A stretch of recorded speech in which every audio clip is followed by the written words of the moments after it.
La verdad es que sorprende que el mundo no haya sufrido una crisis financiera sistémica en 2022, sobre todo dado el aumento de la inflación y las tasas de interés, que eso ya ha ido aumentando, y el aumento del riesgo geopolítico. Sin embargo, con la deuda pública y privada habiendo alcanzado niveles récord durante la era de las tasas de interés ultra bajas y el riesgo de recesión que es alto, el sistema financiero global se enfrenta a una superprueba de estrés. Si una crisis surgiera de una economía avanzada, como Japón o Italia, sería muy difícil de controlar. Eso es lo que dice ahora mismo Kenneth Rogoff, el profesor de Economía y Políticas Públicas en Harvard y ganador del premio Deutsche Bank en Economía Financiera de 2011.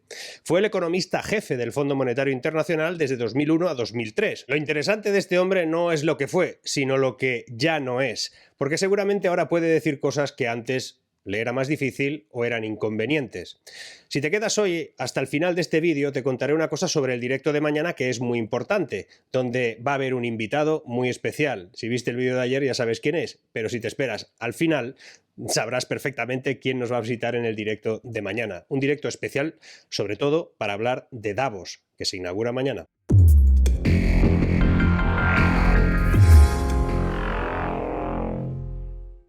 Rogoff dice que todos los elementos de regulación que se han vivido en los últimos años se han creado exclusivamente para que los riesgos se trasladen a otras partes del sistema financiero. Por ejemplo, dice que las tasas de interés en aumento lo que han puesto es en gran presión a las empresas de capital privado que tomaron prestado en gran medida para comprar, por ejemplo, propiedades. Ahora, con la vivienda al borde de la caída brusca y sostenida, algunas de esas empresas probablemente, según dice Rogoff, quebrarán. Tampoco hay que ser premio Nobel para eso. En ese caso, los bancos centrales que proporcionaron gran parte de la financiación para las compras de bienes raíces de capital privado, pues podrían tener también problemas. Eso aún no ha sucedido, en parte porque las empresas, poco reguladas, están bajo una presión menor para exponer su contabilidad en los mercados. Pero supongamos que las tasas de interés se mantienen obstinadamente altas incluso durante una recesión. En ese caso, la morosidad generalizada podría dificultar mantener las apariencias. Y los recientes problemas financieros del Reino Unido nos demuestran el tipo de incógnitas que podrían surgir a medida que aumentan las tasas de interés globales. Aunque la ex primera ministra Liz Truss, la que se fue culpabilizada por el casi colapso de los mercados de bonos y el sistema de pensiones del Reino Unido, el principal culpable en realidad resultaron ser los gestores de los fondos de pensiones, que esencialmente apostaron por tasas de interés a largo plazo y que esas tasas no subirían demasiado rápido. Se equivocaron y se la cargaron a ella. Eso no nos lo explicaron los medios, ni los tertulianos cuando pusieron a parir a la señora Truss, que por otro lado se equivocó al equiparar la bajada de impuestos con el incremento de deuda, y una cosa es una cosa y otra cosa es otra cosa. Te voy a poner un ejemplo de lo que pasa ahora mismo en el mundo. Japón, donde el Banco Central ha mantenido las tasas de interés en cero o negativas incluso durante décadas, podría ser el país más vulnerable del mundo. Además de las tasas de interés ultra bajas, el Banco de Japón también ha llevado a cabo un control de la curva de rendimiento, sobre todo fijando los bonos a 5 y 10 años en alrededor de cero, lo que los hace cero interesantes también. Y con el aumento de las tasas de interés reales en todo el mundo, pues la fuerte depreciación del yen y las altas presiones inflacionarias hacen que Japón pudiera finalmente salir de su era de tasas cercanas a cero y empezar a deber lo que no está escrito. Japón es el país con mayor endeudamiento público como porcentaje del PIB, con una deuda ahora mismo del 260% de su PIB. Si se integra el balance del Banco de Japón, alrededor de la mitad de la deuda del gobierno comprada por el sector privado está efectivamente en bonos de vencimiento corto. Un aumento del 2% en las tasas de interés sería manejable en un entorno de alto crecimiento, pero es probable que las perspectivas de crecimiento de Japón disminuyan, sobre todo a medida que las tasas de interés reales a largo plazo sigan aumentando. Otro ejemplo del que habla Rogoff, Italia. Este nos pilla más cerca. Italia es otro ejemplo de riesgo latente. En muchos sentidos, las tasas de interés ultra bajas han sido el mecanismo por el que se ha logrado mantener unidas algunas zonas como Italia, Grecia, Portugal y probablemente España a la zona euro. Las garantías abiertas para la deuda italiana, en línea con la promesa del expresidente del Banco Central Europeo, si te acuerdas, Mario Draghi, con aquello de hacer lo que sea necesario, lo dijo en 2012, pues hacía que salieran muy a cuenta y baratas cuando Alemania podía prestar a tasas cero o negativas todo lo que fuera la deuda. Pero todo ha cambiado de repente. El rápido incremento de los tipos de interés han derrumbado algunas barreras que parecían muy estables. Hoy la economía de Alemania se parece más a la que tenía en la década de 2000, cuando el propio Christoph Bertram, director del Instituto Alemán para la Seguridad, bautizó a su país como Germany, the sick man of Europe, el hombre enfermo de Europa. La inflación no va a desaparecer, te dirán que baja o cosas peores, pero no será así. El acumulado, el agregado en la pérdida de poder adquisitivo ya no tiene retorno, y eso supone un recorte de la capacidad de compra en 2 años que ronda el 15% de media. Súmale a eso la subida de tipos prevista y que se anunciará en 4 ocasiones durante este mismo año. Con los precios agregados altos y los tipos subiendo, la economía se va a estancar más de lo que ya se ha detenido. Le llaman estancamiento a lo que es una caída. Porque recordemos que rebotar no es crecer, y sigue siendo recuperar. Pero Rogoff dice alguna cosa positiva. Dice que si hay una recesión global ahora, sin una crisis financiera, es más que probable que lo que venga no sea tan duro.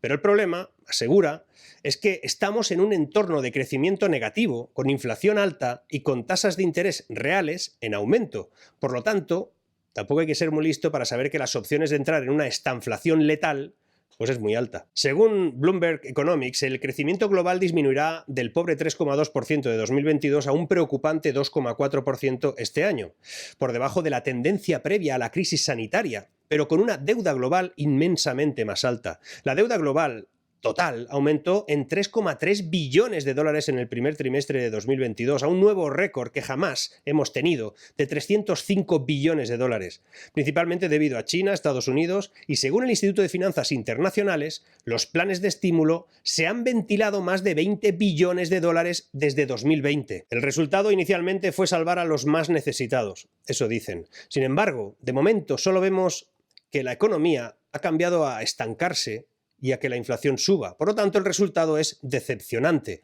Recuperación débil y deuda récord. Además de una inflación bastante elevada. Si dopas continuamente un sistema, ese sistema se hace incapaz de funcionar sin esteroides. Y ahí estamos. Pero podría ser peor. Las estimaciones de consenso muestran un panorama aún más complejo. El crecimiento mundial se estancaría cercano al 1,8%, y eso es muy poco. Con la zona euro en cero crecimiento, y con los Estados Unidos con un apenas 0,3%, con la inflación alcanzando el 6% a nivel mundial, el 6,1% en la zona euro, el 4,1% en Estados Unidos. En un mundo en el que los gobiernos y los bancos centrales han debilitado el poder adquisitivo de la moneda, y luego dicen que para qué queremos el Bitcoin, y siguen aumentando la carga fiscal para los ciudadanos, solo puede pasar una cosa a medio plazo: que se pare todo. Se detenga el crecimiento a la vez que aumentan, obviamente, las desigualdades. Por eso, de momento, escucharás que la inflación, aunque nos parezca alta, ya ha alcanzado su punto máximo y que no pasa nada, porque ya va bajando. Escucharás incluso, te lo he puesto en la pestaña de comunidad, cosas como que los precios bajan o cosas peores. Pero la verdad es que no baja nada, mientras la comparativa anual ajusta incrementos razonables, porque la inflación mide la diferencia entre el crecimiento de un mes comparando con el crecimiento de ese mismo mes en el año anterior. La deuda aumentará y con ella los impuestos diferidos, porque recuerda que la deuda de un país es un impuesto diferido porque al final la pagas tú en intereses más tarde. Y que la medición de la inflación es como contar el peso de una persona. Si en enero de 2021 pesabas 80 kilos y en enero de 2022 pesabas 82, tu incremento son esos 2 kilos. Para saber el incremento de peso en enero de 2023, deberás compararlo con el incremento que se produjo en enero de 2022. Solo con eso. Por eso, un incremento de solo 1 kilo podría parecer que bajas de peso, porque te dirán que la inflación es menor. Pero en realidad, ahora pesarás 83. La inflación tiene un efecto estadístico y aritmético muy curioso que se tiene que saber. Cuando todo vale 100, para tener una inflación del 10% tienes que incrementar 10 unidades. Pero si estás en 200, para subir esas 10 unidades solo precisas una inflación del 5%. Por eso, aunque ahora suba un 5,9, en realidad podría ser mucho más que cuando estaba subiendo hace unos meses un 7 o un 8. No lo publicarán así. No así, pero la estanflación la notaremos. Se trata de un proceso de empobrecimiento que afecta especialmente a las clases medias, a la vez que el gasto gubernamental no cesa. Es el único modo que tienen de simular que las cosas siguen bien, cuando no es así. Por eso, para afrontar lo que viene, hacen falta empresas.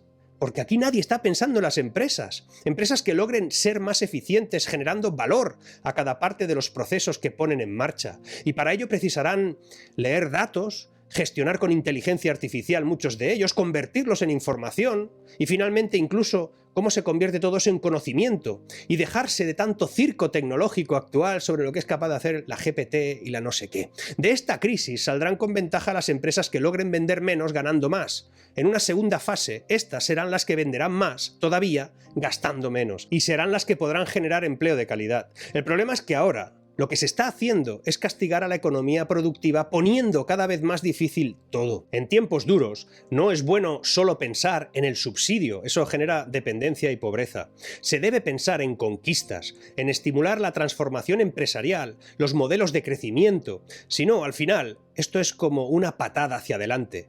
¿Y cuál es el riesgo de dar patadas hacia adelante? Que nos pase como en 2008, que al final haya poco o nada a que darle una patada. Bueno, espero que os haya gustado el vídeo de hoy. Si es así, dale al like, que se ve que al algoritmo de YouTube le gusta que lo hagamos.